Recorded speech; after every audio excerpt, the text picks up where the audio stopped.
acreditou o que tinha ouvido. É melhor encontrarmos outra saída, disse, e os dois começaram a refazer seus passos em direção ao alçapão. Tarzan estava vivamente na liderança, e ao abrir a porta na parte de trás da nicho, ficou subitamente assustado ao ouvir, em tons de terror e na voz de uma mulher, as palavras: "Ó Deus, tenha misericórdia", provenientes de além das cortinas. Não havia tempo para uma investigação cautelosa, e, sem sequer esperar para encontrar a abertura e afastar as cortinas, com um só movimento de sua mão musculosa arrastando-as de seu suporte, o homem macaco saltou do nicho para o alçapão. Ao ouvir sua entrada, o maníaco levantou o olhar e, ao ver à primeira vista apenas um homem com o uniforme dos soldados de seu pai, gritou uma ordem raivosa, mas ao olhar pela segunda vez, que revelou o rosto do recém-chegado, o louco saltou sobre a forma prostrada de sua vítima, aparentemente esquecendo da espada que havia deixado cair no chão ao lado do divã enquanto se lançava para agarrar a garota.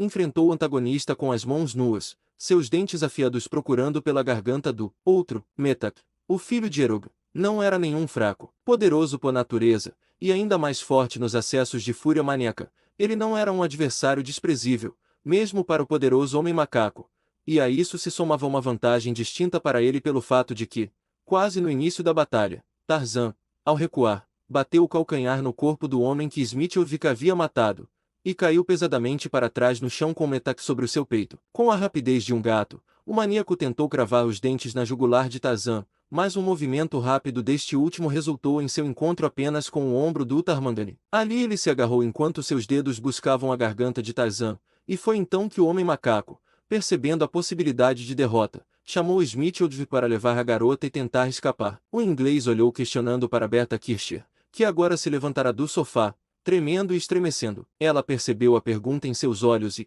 com um esforço, ergueu-se à sua altura total. "Não!" ela gritou. "Se ele morrer aqui, eu morrerei com ele. Vá se quiser. Você não pode fazer nada aqui, mas eu não posso ir." Tarzan agora tinha se levantado, mas o maníaco ainda se agarrava a ele tenazmente. A garota se virou de repente para Smithwick. "Sua arma!" ela gritou. "Por que você não atira nele?" O homem puxou a arma do bolso e se aproximou dos dois antagonistas, mas, nessa altura, eles se moviam tão rapidamente que não havia oportunidade de atirar em um sem o perigo de atingir o outro. Ao mesmo tempo, Berta Kircher circulava ao redor deles com o sabre do príncipe, mas também não conseguia encontrar uma abertura. Vez após vez, os dois homens caíram ao chão, até que, finalmente, Tarzan conseguiu segurar a garganta do outro, contra o que Metak vinha lutando constantemente, e lentamente, enquanto os gigantes dedos se fechavam, os olhos enlouquecidos do outro sobressaíram de seu rosto lívido, suas mandíbulas se abriram e soltaram o ombro de Tarzan, e então, em um súbito excesso de desgosto e raiva, o homem macaco levantou o corpo do príncipe bem acima da cabeça, com toda a força de seus grandes braços, o lançou através da sala e pela janela, onde caiu com um estrondo nauseante na prisão de leões abaixo. Quando Tarzan se voltou novamente para seus companheiros, a garota estava parada com o sabre ainda na mão e uma expressão no rosto que ele nunca tinha visto antes. Seus olhos estavam arregalados e enevoados com lágrimas contidas, enquanto seus lábios sensíveis tremiam como se ela estivesse prestes a ceder a alguma emoção reprimida, que seu peito subindo e descendo rapidamente indicava claramente que ela estava lutando para controlar. "Se vamos sair daqui", disse o homem macaco, "não podemos perder tempo. Estamos juntos, finalmente, e nada se ganha com demora. A questão agora é encontrar o caminho mais seguro." O casal que nos escapou evidentemente partiu pelo corredor para o telhado e travou a armadilha contra nós, de modo que estamos bloqueados nessa direção. "Que chance temos lá embaixo? Você veio por aí." E ele se virou para a garota. "Ao pé da escada", ela disse, "há uma sala cheia de homens armados. Duvido que possamos passar por lá." Foi então que Otobo se levantou até ficar sentado. "Então você não morreu afinal?" exclamou o homem macaco. "Venha. O quanto você está ferido?" O negro se levantou cuidadosamente, moveu os braços e as pernas e tocou a cabeça. "Otobo não parece estar ferido de forma alguma, dona", ele respondeu. "Apenas sente uma grande dor de cabeça." "Bom", disse o homem macaco, "você quer voltar para o país dos Vamabo?" "Sim, dona." "Então nos conduza para fora da cidade pelo caminho mais seguro." "Não há caminho seguro", respondeu o negro.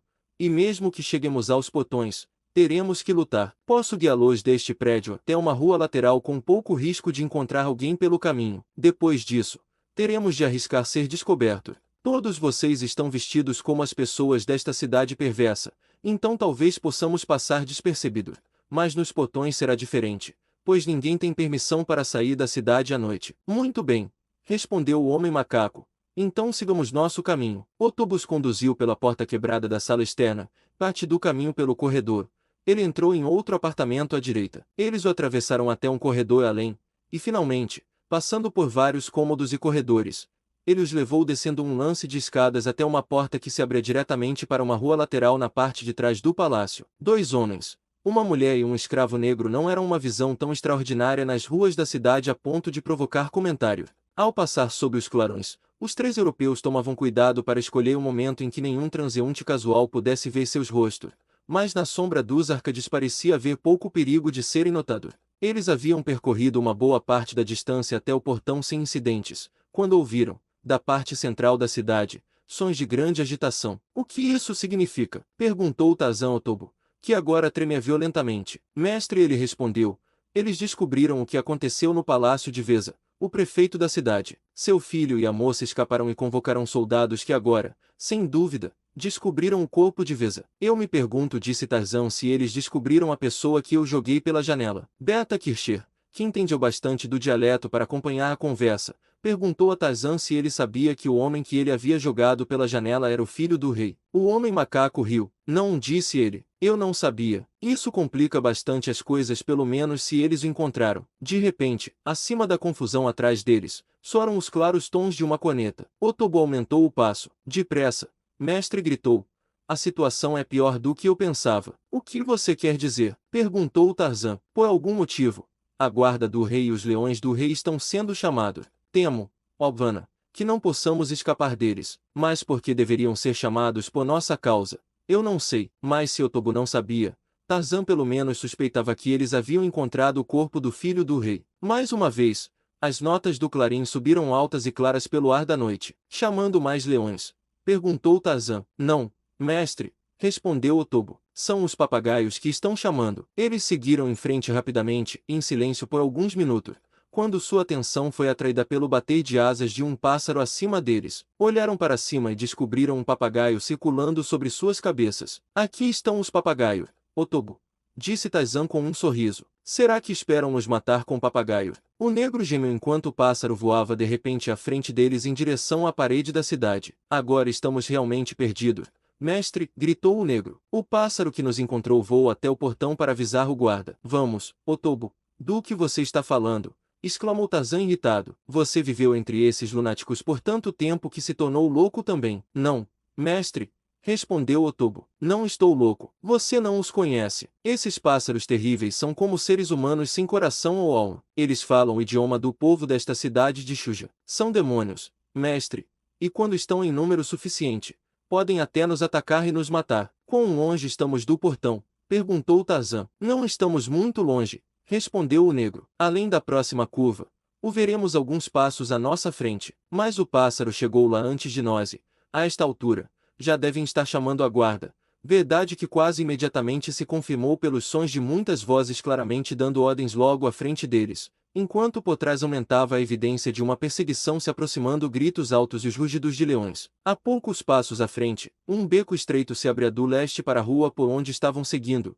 e à medida que se aproximavam, emergiu de suas sombras escuras a figura de um leão imenso. Otobo parou de repente, se encostou em Tarzan, recuando. Olhe, mestre, gemeu ele. Um grande leão negro da floresta. Tarzan sacou o sabre que ainda pendia ao seu lado. Não podemos voltar, disse ele. Leões, papagaios ou homens, deve ser tudo a mesma coisa.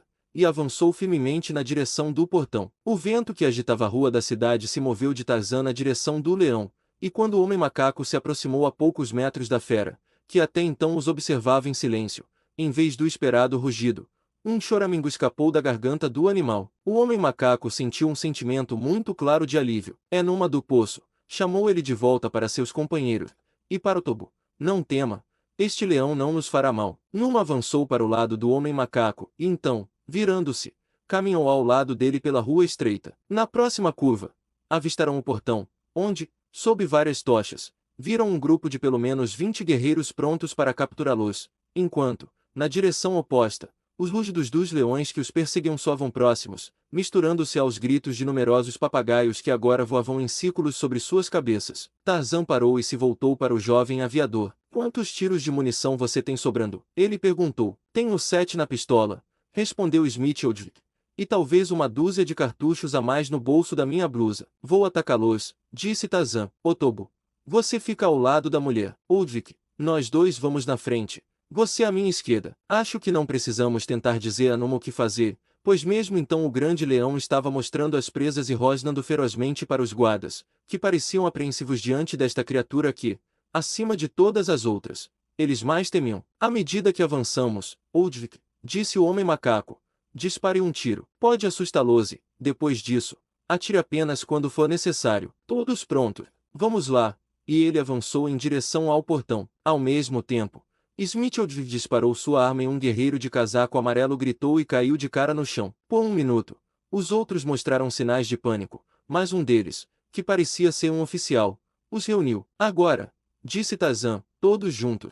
E ele começou a correr em direção ao portão. Simultaneamente, o leão, evidentemente farejando o objetivo dos Tarmangani, lançou-se em uma corrida completa em direção à guarda. Abalados pelo relato da arma desconhecida, os fileiros dos guardas se romperam diante do furioso ataque da grande fera. O oficial gritou uma saraivada de comandos em uma fúria insana de raiva descontrolada, mas os guardas, obedecendo à primeira lei da natureza, e também movidos pelo seu medo inerente do negro habitante da floresta, dispersaram-se para a direita e para a esquerda para escapar do monstro. Com rugidos ferozes, Numa girou para a direita, e com suas garras rasgadoras, atingiu à direita e à esquerda um pequeno grupo de guardas aterrorizados que tentavam escapar, e então Tarzan e Smith se juntaram aos outros. Por um momento, o antagonista mais formidável deles era o oficial comandante. Ele empunhava seu sabre curvado como apenas um mestre poderia ao enfrentar Tarzan, para quem a arma semelhante em sua própria mão era totalmente estranha. Smith não conseguia atirar com medo de acertar o homem macaco quando, de repente, para seu desânimo, viu a arma de Tarzan voar de sua mão enquanto o guerreiro Shujin desarmava cuidadosamente seu oponente. Com um grito, o sujeito ergueu seu sabre para o golpe final que encerraria a carreira terrena de Tarzan, o homem macaco. Quando, para a surpresa tanto de Tarzan quanto de Smith, o homem ficou rígido, sua arma caiu dos dedos sem força da mão erguida, seus olhos enlouquecidos se reviraram e espuma cobriu seu lábio exposto. Ofegando como se estivesse em meio a um estrangulamento, o sujeito caiu de frente aos pés de Tarzan. Tarzan se abaixou e pegou a arma do homem morto, um sorriso no rosto enquanto se virava e olhava para o jovem inglês. Esse sujeito é epilético, disse Smith. Suponho que muitos deles sejam. A condição nervosa deles não deixa de ter seus pontos positivos. Um homem normal teria te pegado. Os outros guardas pareciam completamente desmoralizados com a perda de seu líder. Eles estavam reunidos do outro lado da rua, à esquerda do portão, gritando a plenos pulmões e olhando na direção de onde vinham os sons de reforço, como se incentivassem os homens e leões que já estavam perigosamente próximos para o conforto dos fugitivos. 6 guardas ainda permaneciam de costas para o portão, suas armas reluzindo à luz das tochas e seus rostos pálidos e finos, como papel, contorcidos em horríveis caretas de raiva e terror. Numa havia perseguido 2 guerreiros em fuga pela rua que paralela à parede por uma curta distância naquele ponto. O homem macaco se voltou para Smith. Você terá que usar sua pistola agora, disse ele. E precisamos passar por esses caras imediatamente. E enquanto o jovem inglês disparava, Tarzan avançou para o combate corpo a corpo como se ainda não tivesse descoberto que, com o sabre, não era páreo para esses espadachins treinados. 2 homens caíram com os 2 primeiros tiros de Smith.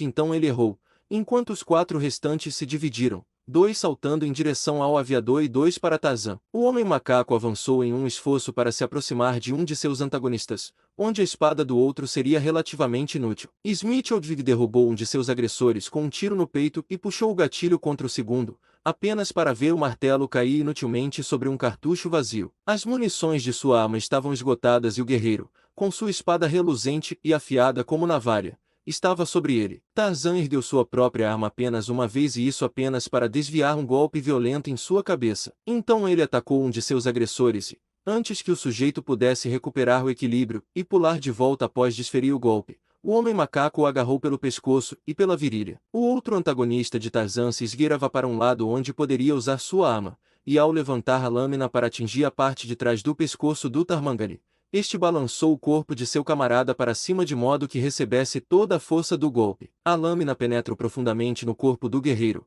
provocando um único e terrível grito, e então Tarzan lançou o homem moribundo na frente de seu último adversário. Smith, pressionado e agora completamente indefeso, Havia perdido toda esperança no instante em que percebeu que sua arma estava vazia, quando, à sua esquerda, um raio vivo de ferocidade de juba negra passou por ele até o peito de seu oponente. Caiu o Shujan, com o rosto arrancado por uma única mordida das poderosas mandíbulas de Numa da Fossa. Nos poucos segundos que foram necessários para a consumação desses eventos que se sucederam rapidamente, Otobo havia arrastado Berta Kircher para o portão que ele destrancara e escancarara, e com a derrota do último dos guardas ativo, o grupo saiu da cidade maníaca de Shuja rumo à escuridão exterior. Ao mesmo tempo, meia dúzia de leões contornaram a última curva da estrada que levava de volta à praça, e ao vê-los, Numa do Fosso deu meia volta e atacou. Por um momento, os leões da cidade mantiveram sua posição, mas apenas por um momento, e então, antes que a fera negra estivesse sobre eles,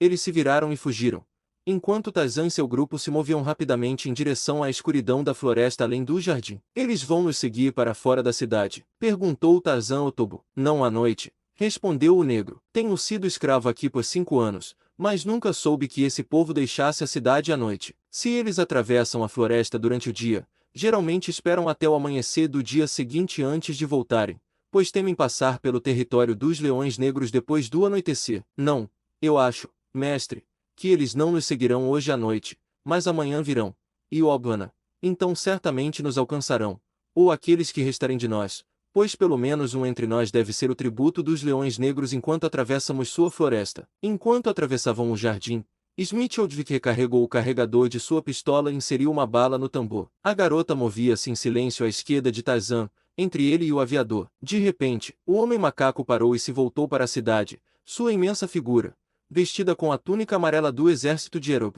claramente visível para os outros à luz das estrelas. Eles o viram erguer a cabeça, e ouviram escapar de seus lábios a nota lamentosa de um leão chamando seus companheiros. Smith-Oldvik sentiu um calafrio distinto percorrer seu corpo, enquanto Otobo, revirando os olhos em pavor, caiu tremendo de joelho. Mas a garota se emocionou e sentiu seu coração bater em uma estranha exultação, e então ela se aproximou do homem bestia até que seu ombro tocasse seu braço. O ato foi involuntário, e por um momento ela mal percebeu o que havia feito, e então recuou silenciosamente, agradecida por a luz das estrelas não ser suficiente para revelar aos olhos de seus companheiros o rubor que sentia subir às suas bochechas. No entanto, ela não tinha vergonha do impulso que a havia movido, mas sim do próprio ato que ela sabia que, se Tarzan tivesse notado, teria sido repulsivo para ele. Do portão aberto da cidade dos loucos veio o grito de resposta de um leão. O pequeno grupo esperou onde estava até que, em pouco tempo, viu as proporções majestosas do leão negro se aproximando deles pelo caminho. Quando ele os alcançou novamente,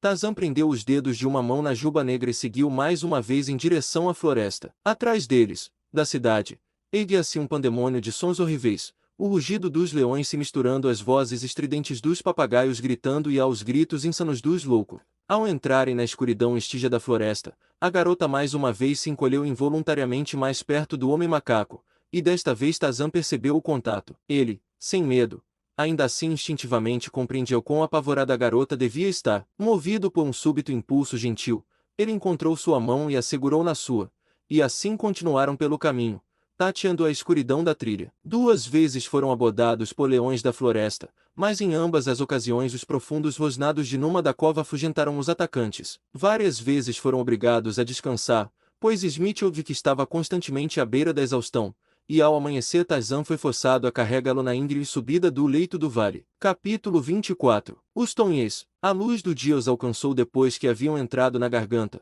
mas, cansados como todos estavam, com exceção de Tarzan, perceberam que deveriam continuar a qualquer custo até encontrarem um local onde pudessem ascender pela íngreme lateral da garganta até o leito do planalto acima. Tarzan e Otobo tinham igual confiança de que os Shujans não os seguiriam além da garganta, mas, embora examinassem cada centímetro dos penhascos ameaçadores de ambos os lados, o meio-dia chegou e ainda não havia indicação de qualquer saída à direita ou à esquerda. Havia lugares que somente o homem macaco poderia ter negociado a subida, mas nenhum onde os outros pudessem esperar chegar com sucesso ao planalto, nem onde Tarzan, poderoso e ágil como era, pudesse arriscar-se com segurança a carregá-los até o alto. Por meia-manhã, o homem macaco estivera carregando ou apoiando Smith-Oldvik e agora, para seu desgosto, viu que a garota estava vacilando. Ele tinha percebido bem quanto ela havia passado e o quanto o sofrimento, os perigos e o cansaço das últimas semanas deviam ter afetado sua vitalidade. Ele via o quão corajosamente ela tentava manter o ritmo,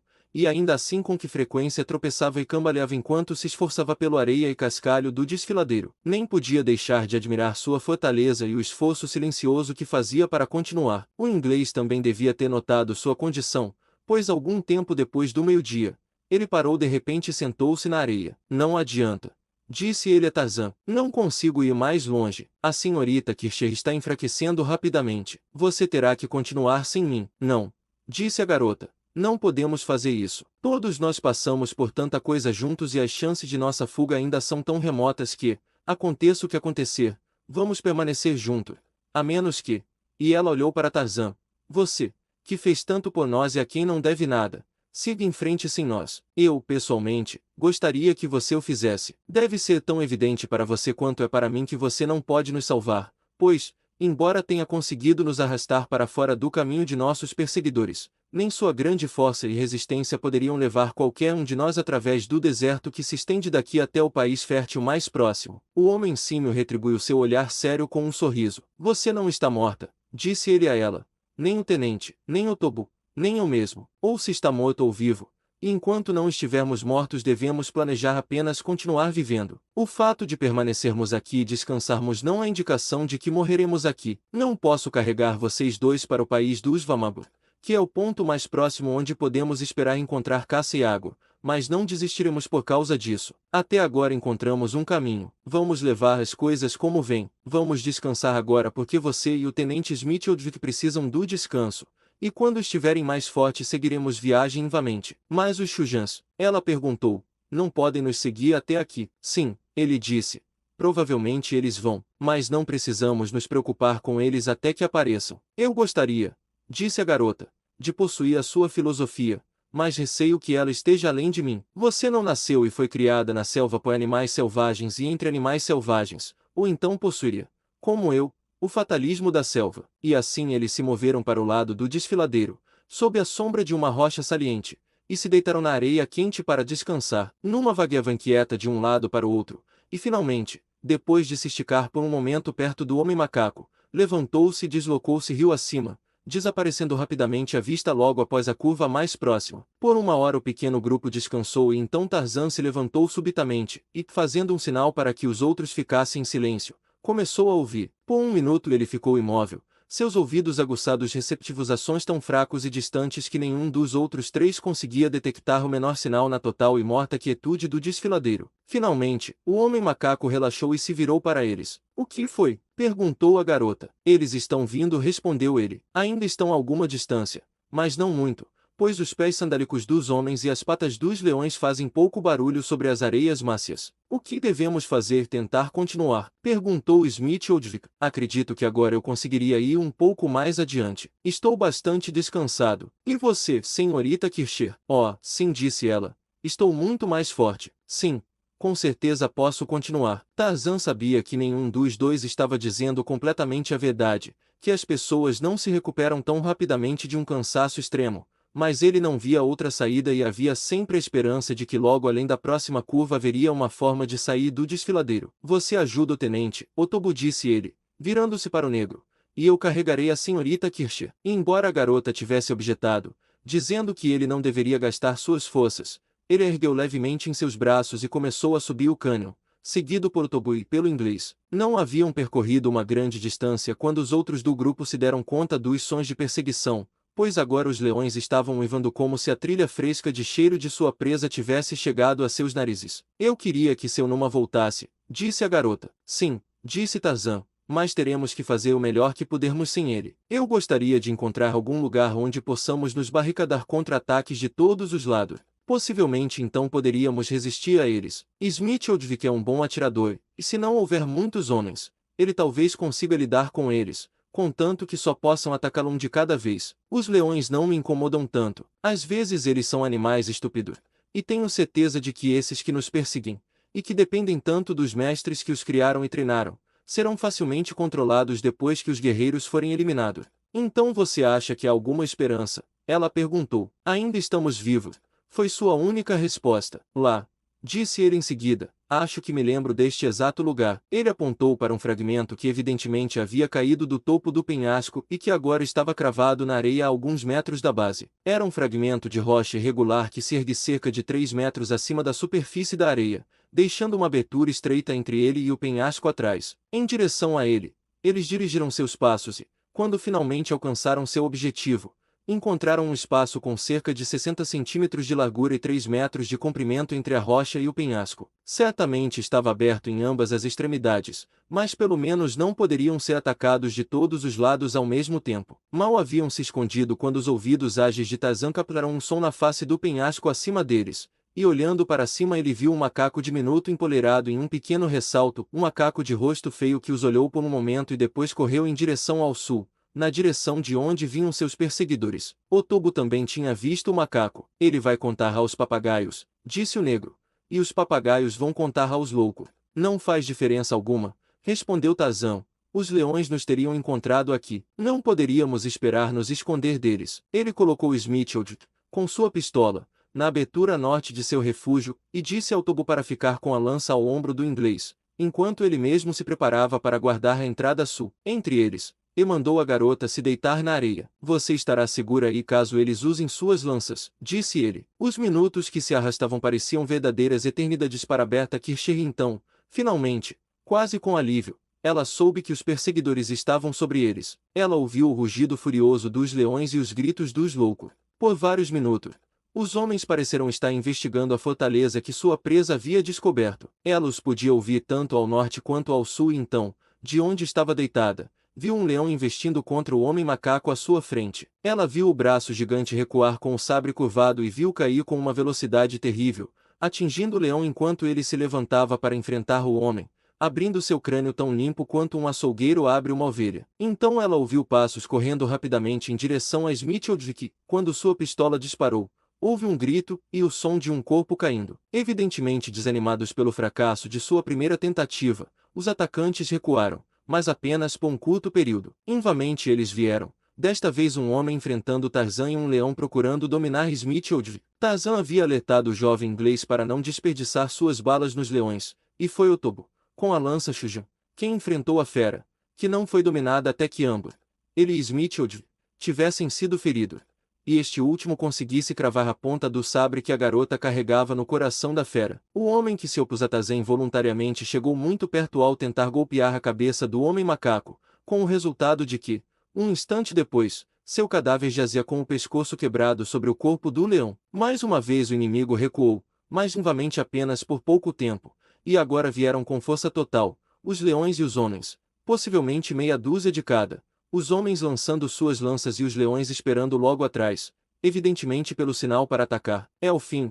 Perguntou a garota. Não, gritou o homem macaco, pois ainda estamos vivos. As palavras mal haviam saído de seus lábios quando os guerreiros restantes, avançando, lançaram suas lanças simultaneamente de ambos os lados. Ao tentar proteger a garota, Tarzan recebeu uma das lanças no ombro, e a arma fora lançada com tanta força que o fez recuar até o chão. Smithfield disparou sua pistola 2 vezes quando também foi atingido, a arma penetrando em sua perna direita, no meio entre o quadril e o joelho. Apenas Otobo permaneceu para enfrentar o inimigo, pois o inglês, já fraco por seus ferimentos e pelo último ataque que receberá das garras do leão, perderá a consciência ao cair no chão com essa nova ferida. Enquanto caía, sua pistola caiu de seus dedos, e a garota, ao perceber, a apanhou. Enquanto Tarzan lutava para se levantar, um dos guerreiros saltou completamente sobre seu peito e o empurrou para trás enquanto, com gritos infernais, erguia a ponta de seu sabre sobre o coração do outro. Antes que ele pudesse cravá-la, a garota apontou a pistola de Smithfield que atirou a queima-roupa no rosto do demônio. Simultaneamente,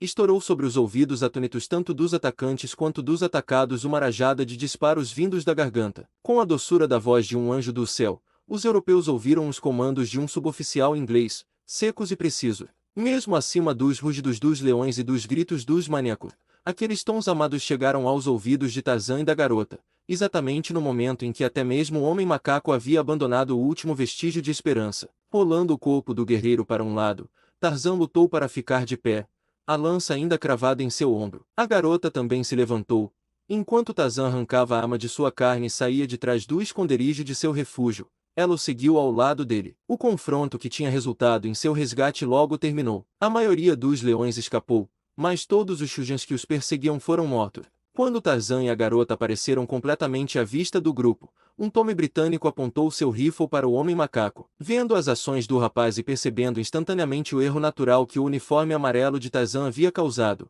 a garota se lançou entre ele e o soldado. Não atire, gritou ela para o último. Somos amigos. Levante as mãos, você. Então ordenou ele a Tarzan. Não vou correr o risco com nenhum incompetente de camisa amarela. Nesse momento, o sargento britânico que estava comandando a guarda avançada se aproximou, e quando Tarzan e a garota falaram com ele em inglês, explicando seus disfarces, ele aceitou suas palavras, já que evidentemente não eram da mesma raça das criaturas que estavam mortas ao redor. 10 minutos depois, o corpo principal da expedição entrou em vista. Os ferimentos de Smithfield foram tratados, assim como os do Homem-Macaco, e em meia hora eles estavam a caminho do acampamento de seus salvadores. Naquela noite, ficou combinado que no dia seguinte Smithfield e Berta Kircher seriam transportados para o quartel-general britânico próximo à costa de avião, sendo os 2 aviões ligados à força expedicionária requisitados para esse fim. Tarzan e Otobo recusaram as ofertas do capitão britânico de acompanhar sua força por terra na marcha de retorno, pois Tarzan explicou que seu país ficava a oeste, assim como o de Otobo, e que viajariam juntos até o território dos Vamabur. Então vocês não vão voltar conosco? Perguntou a garota. Não.